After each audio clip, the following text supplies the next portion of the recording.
আজ আমাকে কথা বলতেই হবে ইনশাআল্লাহ, কারণ আগামীতে আবার আপনাদের সাথে দেখা হবে কিনা আমি জানি না। কথা বলতেই হবে। বসেন, কেউ দাঁড়িয়ে থাকবেন না। আমি দেখতে পাচ্ছি বাংলাদেশের ভাগ্য আকাশে উত্তর গগনে কালো মেঘ জমা হয়েছে। ঝড়ের পূর্বাভাস লক্ষ্য করছি। যদি মোকাবেলা করতে না পারেন সক্ষম ভাবে, এমন অন্ধকার গাঢ় কালো অমাবস্যার রাত আসতে পারে যার সুবে সাদেক হওয়া অসম্ভব। সুতরাং আপনারা কি কাপুরুষের মতো কাফের মুশরিকদের গোলামি করে মরতে চান? বিড়ালের মতো 500 বছর বেঁচে থাকার কোনো লাভ নাই। সিংহের মতো 1 ঘন্টা বাঁচতে চাই। আমাদেরকে বলা হয় সাম্প্রদায়িক উস্কানিমূলক কথা নাকি আমি বলি। পত্রপত্রিকা দিছে না তারা? সাম্প্রদায়িক উস্কানি কথা, সাম্প্রদায়িক উস্কানিমূলক কথা বলি। সেই জন্যই বোধহয় শত শত মুসলিম আমাদের কাছে এসে মুসলমান হয়। মানুষে আর বোকা বানানো যাবে না। যাবে কি? আর বোকা বানানো যাবে? তারপর বলছে কি? এরপরে বলছে আমাকে বলছে রাজাকার। শুনে রাখো চট্টগ্রামের লক্ষ লক্ষ জনতা, পার্লামেন্টে যখন আমাকে এই কথা বলা হয়েছিল, আমার পার্লামেন্টের কলিগ জাফরুল্লাহ চৌধুরী সাহেব বসে আছেন এখানে। হ্যাঁ, জাফরুল ইসলাম চৌধুরী বসে আছেন পাশে। প্রধানমন্ত্রী সুদ্ধা, অন্তত 3 শতাধিক পার্লামেন্টের সম্মানিত সদস্যরা সেদিন বসা। 1997 সনের বাজেট বক্তৃতা যখন আমি করতেছিলাম, ডক্টর কুদরতে খোদা, নাম রাখছে কুদরতে খোদা, আসলে গজবে খোদা। এই লোকটি নাস্তিক, ইসলামের চূড়ান্ত দুশমন।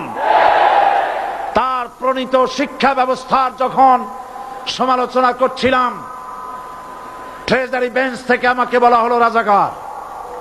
আমি আমার সমস্ত শক্তি একত্রিত করে বলেছিলাম শুধুমাত্র হিন্দুস্তানের রাজাকারেরাই আমাকে রাজাকার বলতে পারে।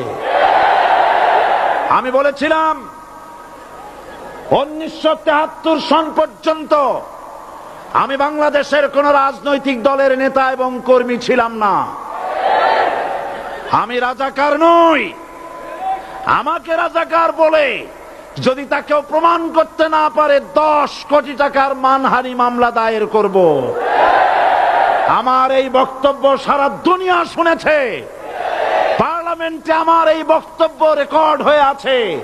সেদিন 3 শতাধিক পার্লামেন্ট মেম্বারের কেউ আমার চ্যালেঞ্জ গ্রহণ করেন নাই। যে কোনো ব্যক্তি পার্লামেন্টে গিয়ে আমার বক্তৃতা দেখে আসতে পারেন। এরপরে 1997 সনের 7 অক্টোবর দৈনিক জনকণ্ঠ পত্রিকা যখন আমার বিরুদ্ধে লিখলো, সেই পত্রিকায় সাইদির ওপেন চ্যালেঞ্জ 8ম পাতা, 1997 7 অক্টোবর, এত বড় 2 কলামে হেডিং। সেখানে আমি বলেছি বাংলাদেশের সকল সাংবাদিক, গোয়েন্দা বিভাগ, বাংলাদেশের সকল বুদ্ধিজীবীকে আমি আমার পিরোজপুরে আমন্ত্রণ করছি।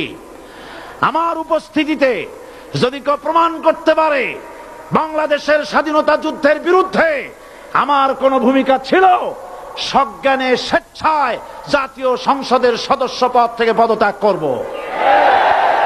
3 বছর পার হয়ে গেছে, আজ পর্যন্ত কেউ এই চ্যালেঞ্জের মোকাবেলা করে নাই।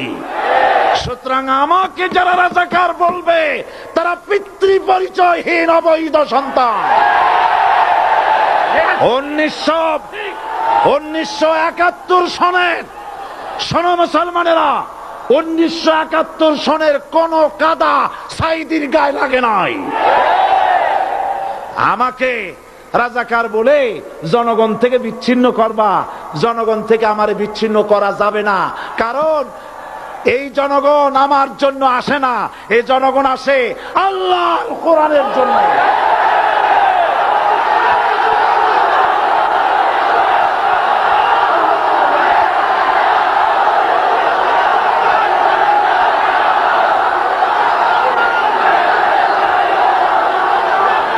আজকে আর যারা ইসলামের কথা বলে, তারাই রাজাকার, তারাই মৌলবাদী। মৌলবাদী বললে আমরা অসন্তুষ্ট হই না, কারণ মৌলবাদী শব্দটা আসছে মূল থেকে। মৌল শব্দ এসেছে মূল থেকে। মূলবাদী তার মানে যারা মূলে আছে। মূল হলো কোরআন, মূল হলো হাদিস, মূল হলেন আল্লাহ, মূল হলেন আল্লাহ রসুল। আমরা আছি মূলে। এখন বলেন তো মূলের শক্তি বেশি না আগার শক্তি বেশি? আমাদের যারা মৌলবাদী বলে ওরা হলো আগাবাদী। মূলে আছে কত কোটি? 12 কোটি। মূলে আছে কত কোটি? আর আমাদের যারা মৌলবাদী বলে ওই থাকো গাছের আগায়, আমরা মূলে। লাভালাভি বেশি করবা না, 12 কোটিতে গাছের গোড়া আসতে নানা দেবে, মামু বাড়ি দিল্লি গিয়ে পড়বা, বাংলার জমিনে জায়গা হবে না। এ কথা বিশ্বাস করো। বাংলাদেশের মুসলমানদের শরীরে এক বিন্দু রক্ত থাকতে শয়তানের তৈরি করা ধর্ম নিরপেক্ষ মতবাদ বাংলার জমিনে কায়েম হতে দেওয়া হবে না, হবে না।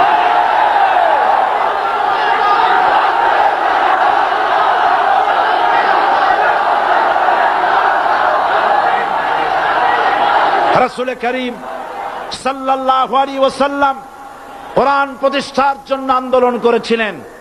আয়াতুল কুরসি আমাদের সে কথাই শিখেছে।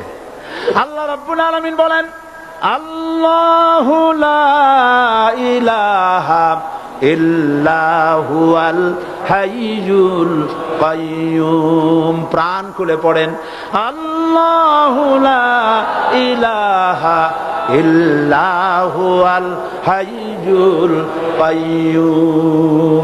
আল্লাহ হচ্ছেন তিনি, যিনি ছাড়া কোনো ইলাহা নাই, আইনদাতা নাই, বিধানদাতা নাই। আমরা মানুষের তৈরি করা আইন মানি না। 12 কোটি মুসলমানের দেশে আইন তৈরি করবে মানুষ, আমরা মানব না। পার্লামেন্টে তৈরি হতে হবে কোরআন দিয়ে, পার্লামেন্টে আইন তৈরি হতে হবে কোরআন দিয়ে। সুতরাং ভয় যতই পান আর যতই ষড়যন্ত্র করেন, 4 দল যখন একত্রিত হয়েছে, ঐক্যবদ্ধ থাকবে, সরকার ঐক্যবদ্ধভাবে গঠন হবে, নির্বাচন ঐক্যবদ্ধভাবে হবে এবং কোরআন হবে, আল কোরআনের পার্লামেন্ট হবে বাংলাদেশে।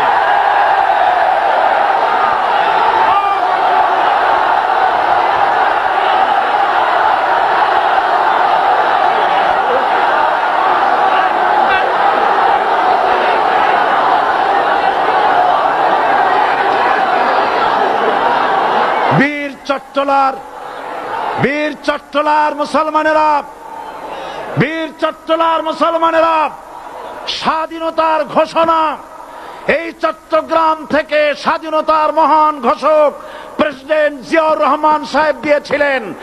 এই চট্টগ্রাম থেকেই ইসলামী রাষ্ট্রের ঘোষণা হবে।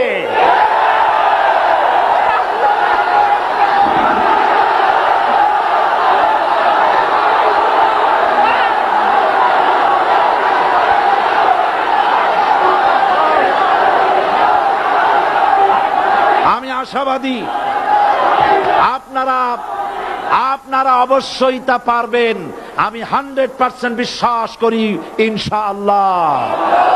কারণ যে ষড়যন্ত্রের মোকাবেলা করে স্থানীয় রাজনৈতিক দলের নেতৃবৃন্দ কোরআনের মাহফিল সিনায় এনেছেন, আমি প্রথম দিনই বলেছি চট্টগ্রাম তাফসিরুল কোরআন মাহফিল কোন রাজনৈতিক দলের প্রতিনিধিত্ব করে না। এটা কোন জামাত শিবিরের একক সম্পদ নয়, এটা চট্টগ্রামের মুসলমানদের কলিজার টুকরা তাফসিরের মাহফিল। সুতরাং এই মাহফিল